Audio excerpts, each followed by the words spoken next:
എനിക്ക് ഈ ബോണസ് കിട്ടി, നിങ്ങൾക്ക് കിട്ടിയോ? ഇതെന്താണെന്ന് ചോദിച്ചു കഴിഞ്ഞാൽ നിങ്ങളിൽ പലർക്കും മനസ്സിലാവും. കുറച്ച് നാളുകൾക്ക് മുമ്പ് ഞാൻ ഈ ഒരു വീഡിയോ ഇട്ടിരുന്നു. അതായത് യൂട്യൂബിൽ നിന്ന് നമുക്ക് 3 മാസം കൊണ്ട് മാക്സിമം $600 വരെ ബോണസ് കിട്ടും.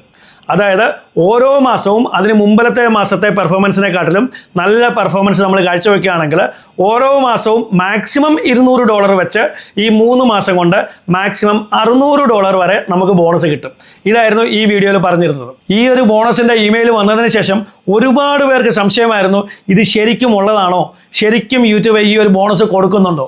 പലരും ഈ വീഡിയോയുടെ അടിയിൽ തന്നെ കമൻറ്റ് ഇട്ടിട്ടുണ്ട്, ഇത് ഫ്രോഡ് ആണെന്ന് തോന്നുന്നു, ഇത് ജെന്യുവിൻ ആണെന്ന് തോന്നുന്നില്ല എന്ന് പറഞ്ഞിട്ട് പലരും ഇതിൻ്റെ അടിയിൽ കമൻറ്റ് ഇട്ടിട്ടുണ്ട്. പക്ഷേ നിങ്ങളിവിടെ നോക്കുക, എനിക്ക് ഈ ബോണസ് കിട്ടി. ഇവിടെ എത്രയാണ് എമൗണ്ട് എന്നുള്ളത് ഞാൻ പിന്നീട് കാണിക്കാം.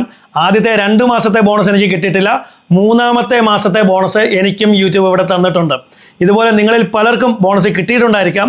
നിങ്ങൾ നിങ്ങളുടെ ഇമെയിൽ ചെക്ക് ചെയ്ത് നോക്കുക, അതല്ലെങ്കിൽ ആഡ്സൻസിൽ കയറി നോക്കുക എക്സ്ട്രാ എമൗണ്ട് കയറിയിട്ടുണ്ടോ ഇല്ല എന്നുള്ളത്.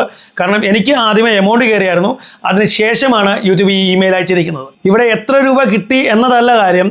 ഒന്നാമത്തെ കാര്യം, നമുക്കും ബോണസ് കിട്ടി, നമ്മൾ എലിജിബിളായി.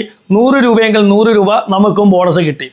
രണ്ടാമത്തെ കാര്യം, യൂട്യൂബ് അന്ന് അയച്ച ആ ഇമെയിൽ അത് ഫ്രോഡ് ഇമെയിൽ അല്ലായിരുന്നു, അത് ജെന്യുവിൻ ഇൻഫർമേഷൻ തന്നെയായിരുന്നു. അപ്പോൾ ഇൻ ഫ്യൂച്ചറിൽ ഇതേപോലെ നിങ്ങൾക്ക് വീണ്ടും ഇതേപോലെയുള്ള മെയിലുകളും കാര്യങ്ങളും വരുമ്പോൾ നിങ്ങൾ ആ ഇമെയിൽ ഐ ഡി ചെക്ക് ചെയ്ത് നോക്കുക, അത് യൂട്യൂബിൻ്റെ ഇമെയിൽ ഐ ഡി തന്നെയാണോ, അത്രമാത്രം ചെയ്താൽ മതി. ഇനി ഇവിടെ നോക്കുക, ഇതാണ് എനിക്ക് കിട്ടിയിരിക്കുന്ന എമൗണ്ട് എന്ന് പറയുന്നത്. ഇത് എമൗണ്ടിലേ അല്ല കാര്യം, ഞാൻ വീണ്ടും പറയുകയാണ്, നമുക്കും ബോണസ് കിട്ടി. 100 രൂപയെങ്കിൽ 100 രൂപ നമുക്ക് ബോണസ് കിട്ടി. അതുപോലെ യൂട്യൂബിൻ്റെ ആ ഒരു ഇമെയിൽ അത് ജെന്യുവിൻ ഇമെയിൽ തന്നെയായിരുന്നു. ഈ ഒരു കാര്യം പറയാനായിട്ടാണ് ഈ ഒരു വീഡിയോ ഞാൻ ചെയ്തത്. വീഡിയോ ഇഷ്ടപ്പെടുന്ന വീഡിയോ ഒന്ന് ലൈക്ക് ചെയ്യുക, ഹൈപ്പ് ചെയ്യുക, നിങ്ങളുടെ കമൻസ് ഒന്ന് അറിയിക്കുക. അതുപോലെ ചാനൽ സബ്സ്ക്രൈബ് ചെയ്ത വീഡിയോ കാണുന്നുണ്ടെങ്കിൽ ചാനലിൽ ഒന്ന് സബ്സ്ക്രൈബ് ചെയ്യുക. അടുത്ത വീഡിയോ നമുക്ക് വീണ്ടും കാണാം. അതുവരെയും ഗുഡ് ബൈ.